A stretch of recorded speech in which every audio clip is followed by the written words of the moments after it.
Баршаңызға қайырлы күн. Бүгін сіздерге бір жасағаннан керемет болып шығатын дәмді панкейктің рецептімен бөлісемін. Видеомды соңына дейін қараңыздар. Жұмыртқаға қант қосып араластырамыз.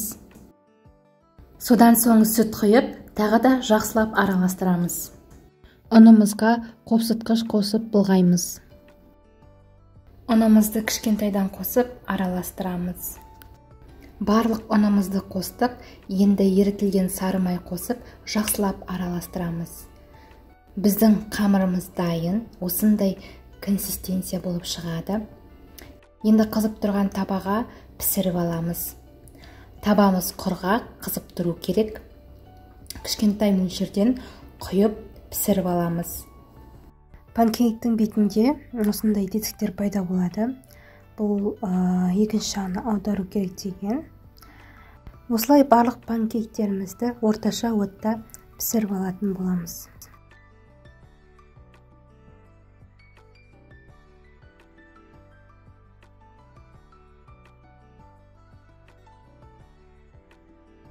Міне панкейктері дайын.